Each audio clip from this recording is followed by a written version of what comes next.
साल 1914 की पूरा विश्व प्रथम विश्व युद्ध की आंधी में जल रहा था, मगर एक व्यक्ति ऐसा था जिसके मन में कोई और ही तूफान उठ रहा था।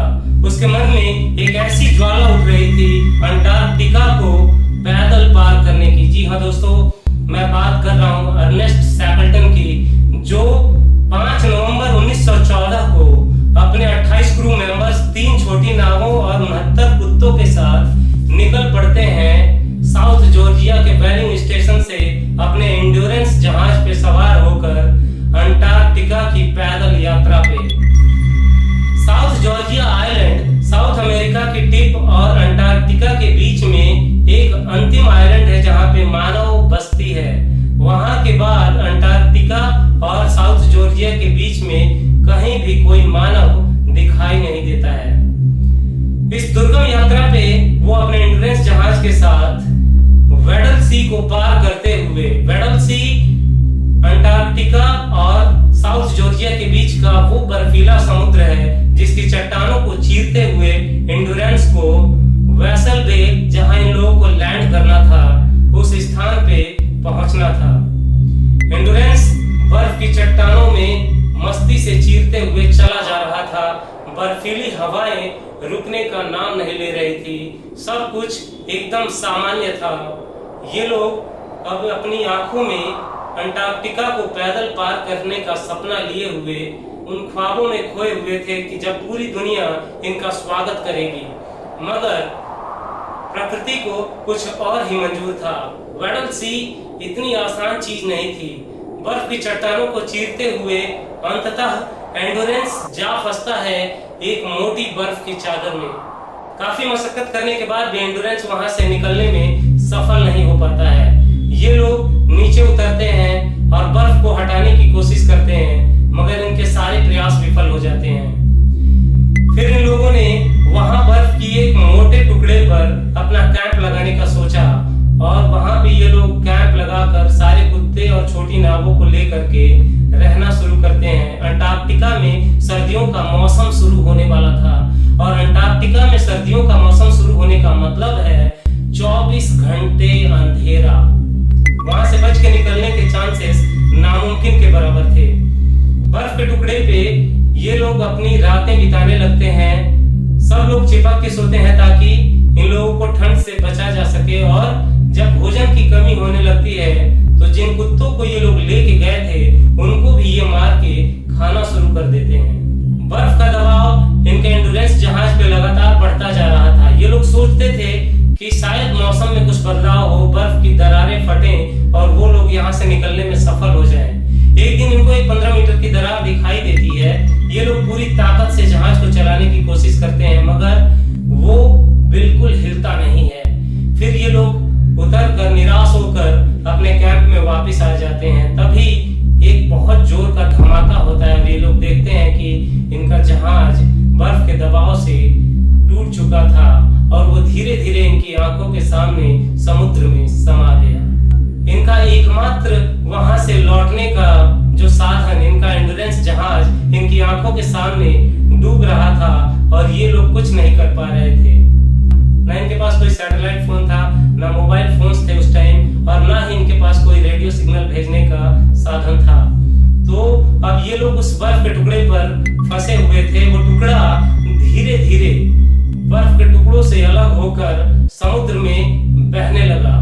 शैकल्टन ने मैप में देखा कि कौन से आइलैंड यहाँ से पास में है जहां हम लोग सुरक्षित लैंड कर सकते हैं। तो जॉगनिल आइलैंड और पॉलेट आइलैंड वहां पास में थे, मगर ये आइलैंड रात के अंधेरे में कब निकल गए इन लोगों को पता भी नहीं चला। शैकल्टन बहुत हताश थे क्योंकि अब एक ही अंतिम विकल्प बचा था और वो था एलिफेंट आइलैंड। अगर गलती से भी ये आइलैंड पार हो गया उस बर्फ के टुकड़े पे बहते बहते, तो फिर इनके और साउथ अमेरिका के बीच में सिर्फ बच जाएगा एक अथाह समुद्र और इन लोगों को बचने के चांसेस बिल्कुल खत्म हो जाएंगे। मगर किस्मत साथ देती है, हवाओं का रुख बदलता है और हवाएं पूर्व दिशा की ओर बहना शुरू कर देती हैं। धीरे धीरे इनका बर्फ का टुकड़ा बहता बहते बहते एलिफेंट आइलैंड की ओर जाने लगता है, मगर ये टुकड़ा काफी दिनों से बहते बहते अब पिघलना शुरू हो गया था।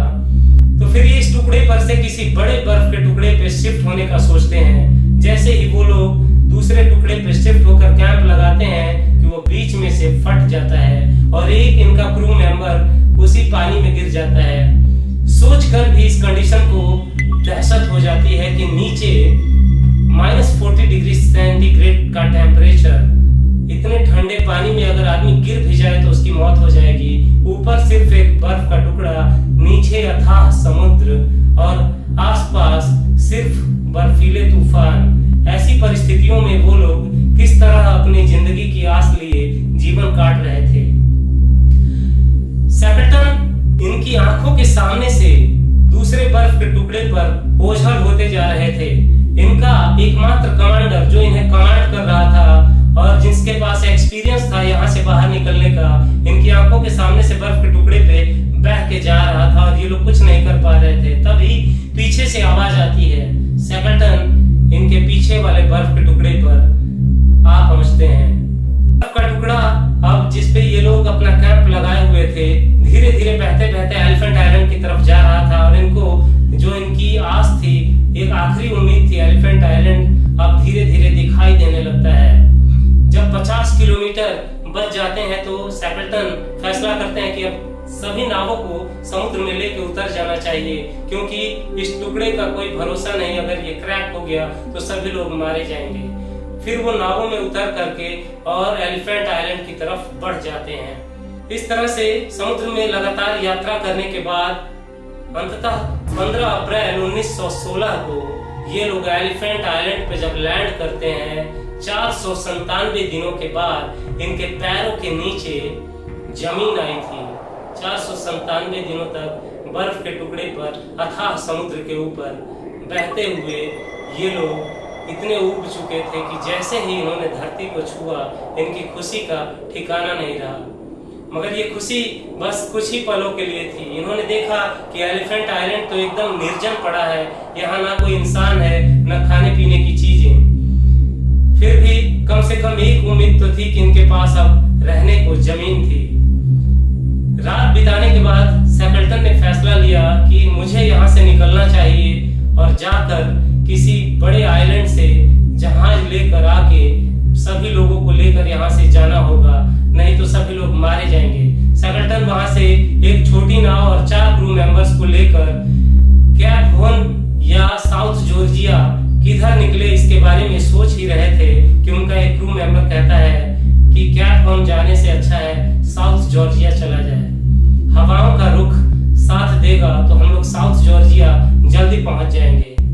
शैकलटन उसकी बात से सहमत होते हैं और वो अपनी छोटी नाव को लेकर के निकल पड़ते हैं। मगर इनकी सबसे बड़ी मुश्किल थी ड्रेक्स पैसेज। साथियों, ड्रेक्स पैसेज वो खतरनाक समुद्र का हिस्सा है जहां 20-20 मीटर तक की लहरें उठती हैं और इसमें 20,000 से ज्यादा लोग अपनी जान गंवा चुके थे। बड़े से बड़े जहाज भी ड्रेक्स पैसेज में जाने से घबराते थे, क्योंकि वहां से बच के आना बहुत मुश्किल काम है। फिर भी अपनी हिम्मत के दम पर ये निकल पड़ते हैं अपनी छोटी नाव को। ड्रेक्स पैसेज का कुछ हिस्सा इनके रास्ते में पड़ता था।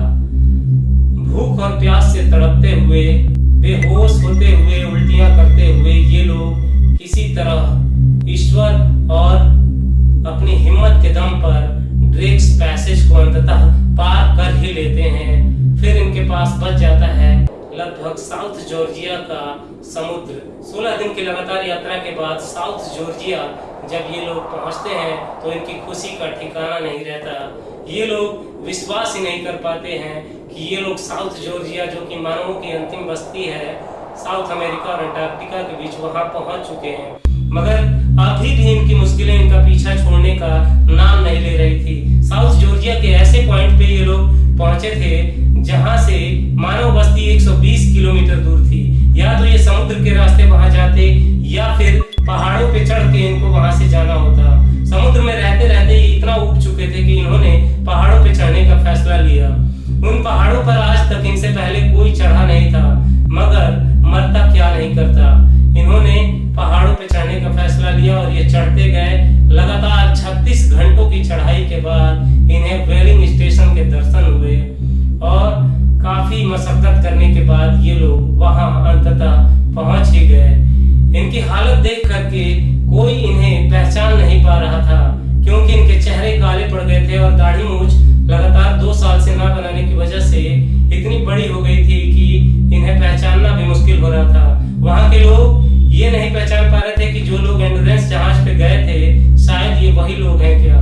व्हेलिंग स्टेशन के लोग ये मान चुके थे कि एंडोरेंस पे जितने लोग गए होंगे वो अभी तक सब मर चुके होंगे, मगर इन लोगों को अपनी आंखों के सामने देखकर वो लोग बहुत खुश होते हैं। इनको गर्म कपड़े देते हैं और खाने पीने की अच्छी चीजें देते हैं। एक रात इंतजार करने के बाद ये अपने मिशन में लग जाते हैं। इनके जो साथी एलिफेंट आइलैंड पे बचे हुए थे उनको बचाने के मिशन में ये गवर्नमेंट से रिक्वेस्ट करते हैं कि उन्हें एक ऐसी बड़ी जहाज दी जाए जिसको ये बर्फ की चट्टानों को चीरते हुए एलिफेंट आइलैंड तक पहुंच सके। काफी मशक्कत करने के बाद इन्हें जहाज मिलता है और लगातार 3 से 4 महीनों की कठिन यात्रा के बाद कई बार इन्हें बीच बीच में से लौटना पड़ता है। ये अंततः वापस आ जाते हैं और अपने साथियों को वहां जब जिंदा देखते हैं तो इनकी खुशी का ठिकाना नहीं रहता और वो सभी लोग वहां से बच के वापस आ जाते हैं। सैलडन की ये कहानी हमें सिखाती है कि चाहे कितने भी बड़े से बड़े तूफान हो, कितनी भी बड़ी विपदा हो, हमें हिम्मत नहीं हारनी चाहिए। अगर हम लोग हिम्मत करेंगे तो हो सकता है कि बच जाएं, तो अगर हिम्मत हार गए तब तो निश्चित रूप से मारे जाएंगे। तो साथियों, इसी तरह की इंटरेस्टिंग कहानियां, सर्वाइवल स्टोरीज और ज्वलंत मुद्दों के साथ मैं आप लोगों के सामने उपस्थित होता रहूंगा। मिलते हैं अपनी नेक्स्ट वीडियो में। जय हिंद, वंदे मातरम।